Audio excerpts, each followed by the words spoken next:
Okay, so I'll be presenting digital innovation and transformation approach and experiences. So for the outline of this presentation, first I'll be talking about the difference between digitization and digital transformation. Next, I'll be talking about these three: the business model management, capability management, and enterprise architecture management. After that, I will proceed with the digital innovation and transformation process, and then followed with example case studies for the DTIP. All right, so digitalization, and digital transformation. So what does these all mean? So digitization is digitization, period. It's doing what you have always done but using technology to make it more efficient. Digitalization leads to digital business, and digital transformation requires digital business and digitization. So, digital transformation is the transition from traditional to digital business models. So, how? It requires a high degree of agility in enterprises and a way to systematically establish and control the required organizational and structural changes. So, here is a sample table of the transition from conventional or traditional to innovative business models. The left side shows the operational processes of a company, so your value creation and service provision. And on the other side is the services or products offered by the company or your service offerings. And the shaded portion, the upper right quadrant, illustrates the area of digital transformation. So this is another sample table of business value analysis for a path to digital transformation. So path one, you create and integrate digital operations first. Then you address the customer value proposition to achieve the full transformation. In path two, you can enhance, extend, or reshape the customer value proposition with digital content, insight, and engagement. Then you can focus on integrating digital operations.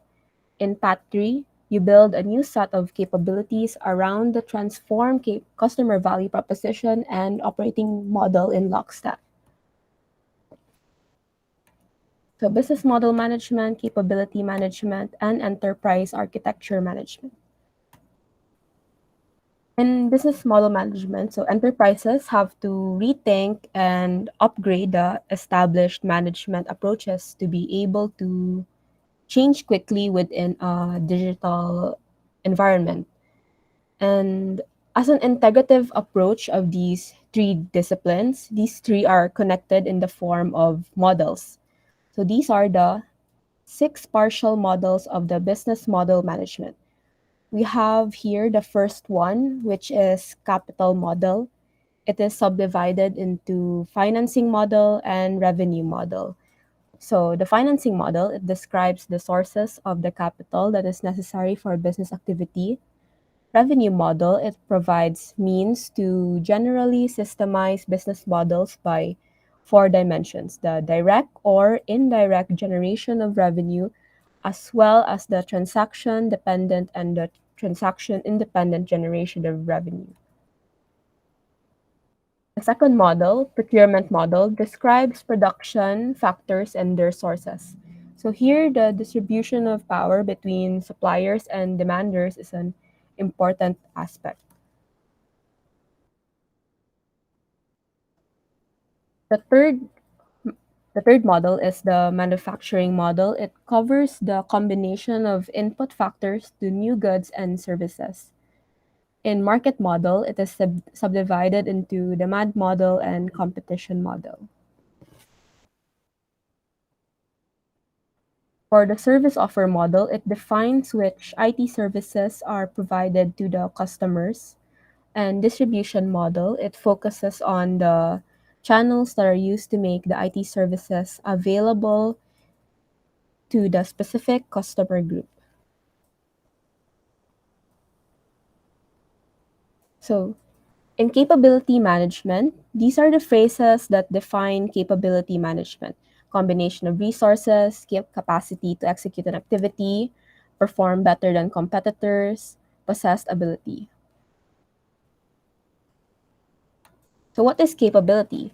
Capability is defined as the ability and capacity that enable an enterprise to achieve a business goal. So, ability refers to the level of available competence, where competence is understood as talent, intelligence, and disposition of a subject or enterprise to accomplish a goal. Capacity means availability of resources, so example, money, time, personnel, and tools. But how do you find capabilities in a company? So this is where capability management comes in, since the capabilities are derived systematically through a process gathered and controlled in a discipline called capability management. And the used process is called Capability Management Guide. It consists of four building blocks, each focusing on distinct contents and having distinct outputs. So the first building block sets preparation conditions like problem, scope, and stakeholder definition. The second building block designs the capability catalog structure. And the third building block, it develops the detailed capability content. And the fourth building block, it covers catalog evaluation and maintenance issues.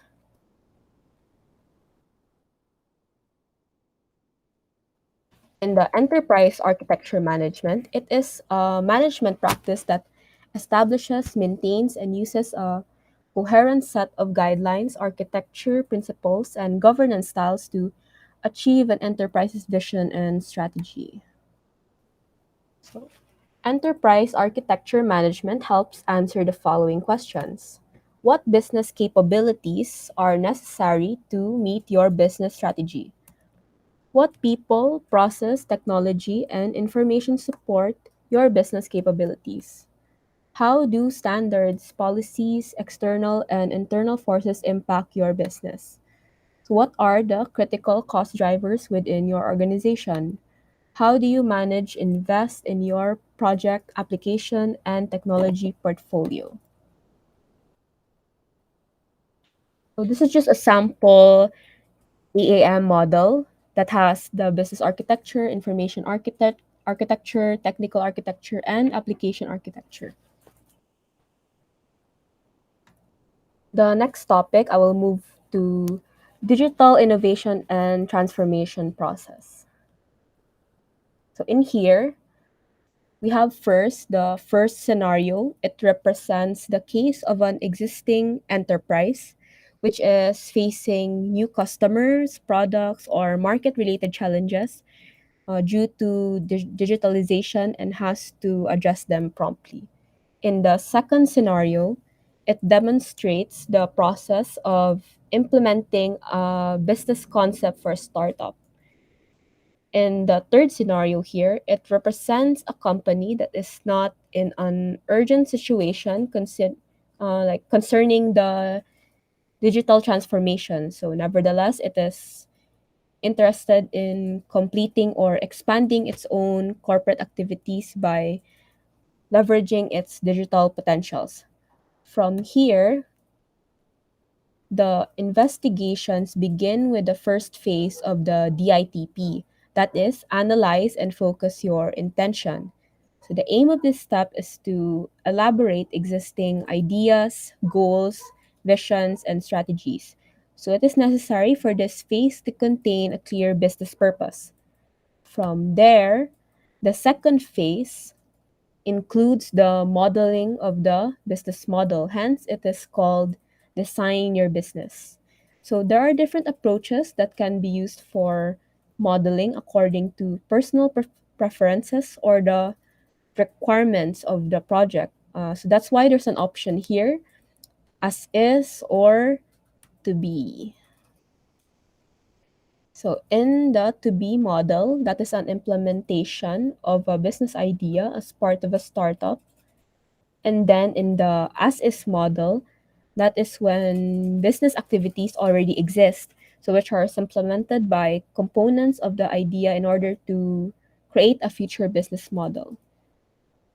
In the next process step, understand your capabilities. So, like what I mentioned before, we will ask the question what capabilities are needed by our company or our future company in order to implement the developed business model. So the capability management guide will be an efficient method that will support the identification, the structuring, and the management of capabilities. So the following activities were carried out within this phase. So capabilities gathering, which is the collection of required and existing capabilities. And then we have the capability modeling and the gap analysis.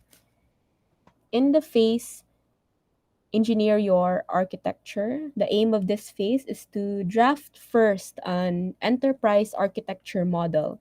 So, to obtain a transparent picture about the necessary implementation for the business model. Next up is the transform your company. This focuses on the project setup, the implementation, and the rollout of the enterprise architecture in the enterprise from the previous phase.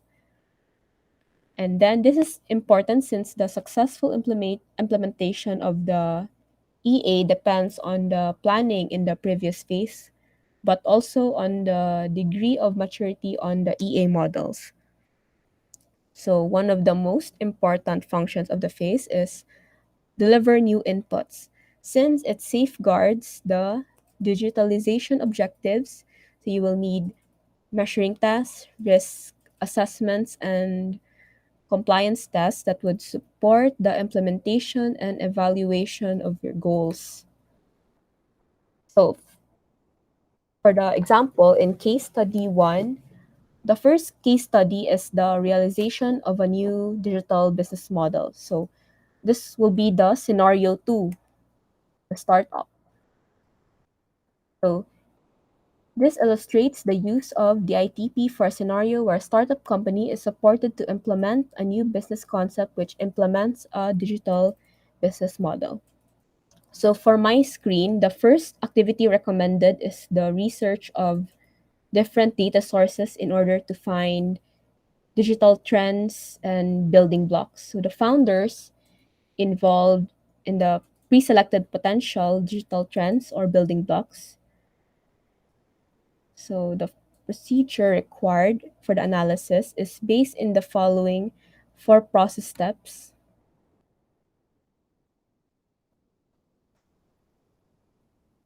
First process step, what answers the question what goal should be achieved in order to fulfill the intention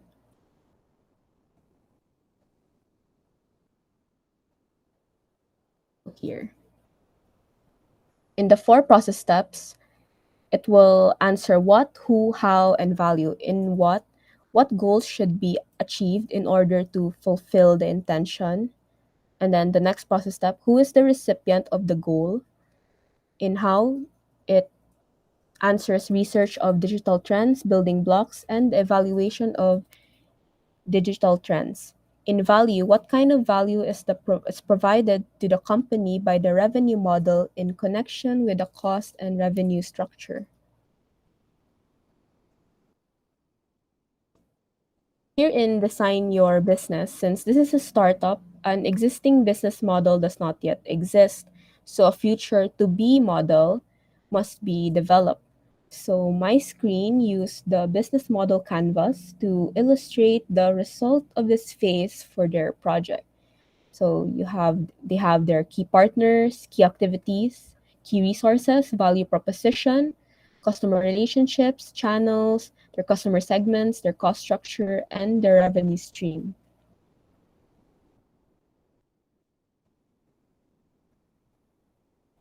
So what I said about capabilities are needed by our company in order to implement the developed business model.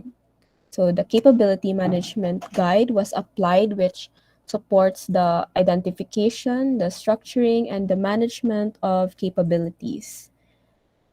And the process was performed by the management team of the startup. And this table shows the final My Screen capability map.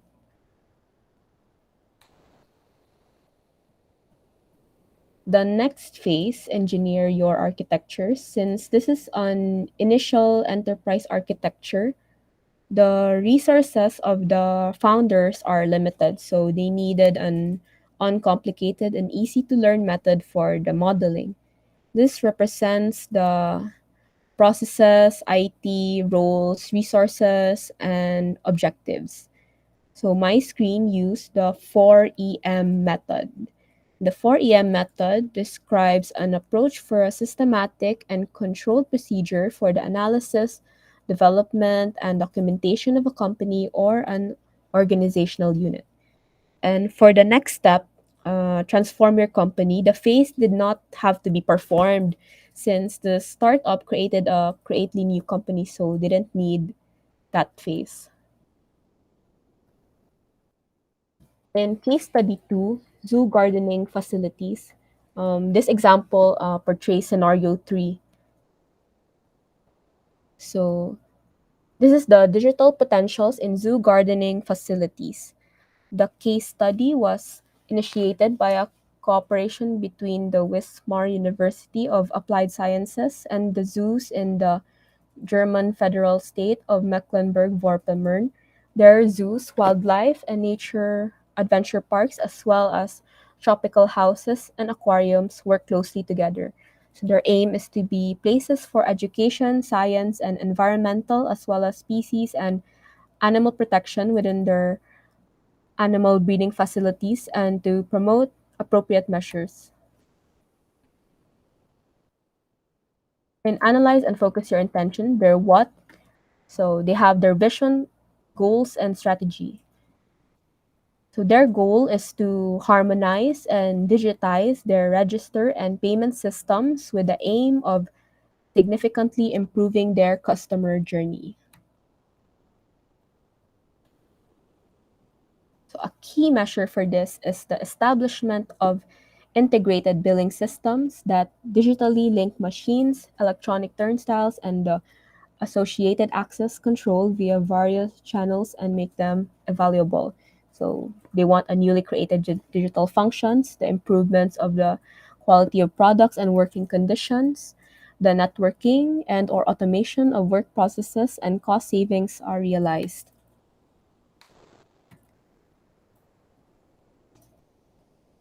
So for the target group, the WHO, their target group, it can be stated that in 2017, approximately 40 million people visited a zoo in the Verbund der Zoologischen Garten e.V. They generated a revenue of about 300 million euros. For the core target group, it was determined that about 2.87 million people visited a German zoo at least 3 times a year. Next, for how the digital potentials and actions.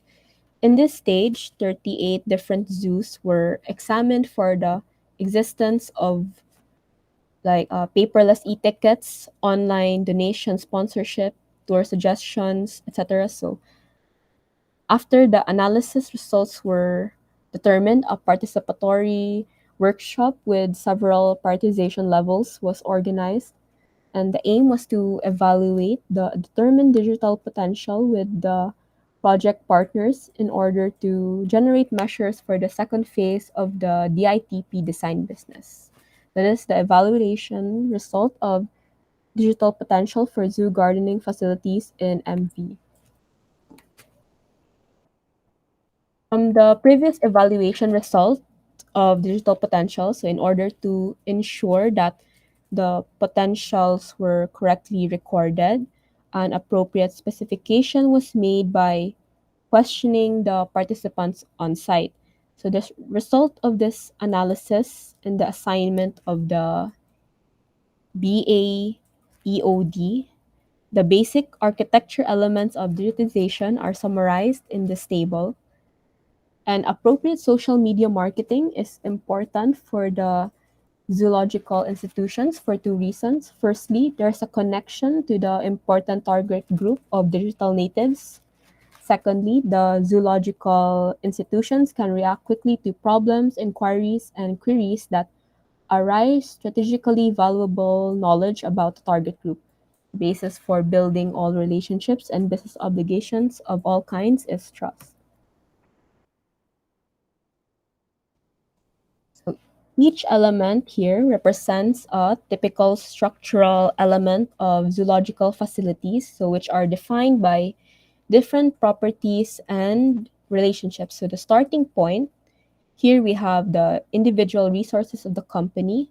They have their suppliers, machines, employees, and customers. And then they would have a combination, and then an economic activity will rise. Next, it is coupled with the BAEOD, which means basic architecture elements of digitization. So there's infrastructure, data, and information systems. And that after that, the new application scenarios will arise like define data quality, manage mobility, and these gray boxes here between the elements. So these new application scenarios are examples of digital transformation capabilities and are aimed at improving existing business areas or building new business areas. So, in summary, the development of EA requires analysis and consideration of various interest groups, regardless of the type of company. This, in turn, is a fundamental part of managing an enterprise architecture. So, after all that successful implementation of an enterprise architecture, the users like the executive board, business developers, line managers must be convinced of the emerging structures. And in deliver new inputs, they have to safeguard the digitalization objectives. So yes, here they measure tests, risk assessments, and compliance tests. So that ends my presentation.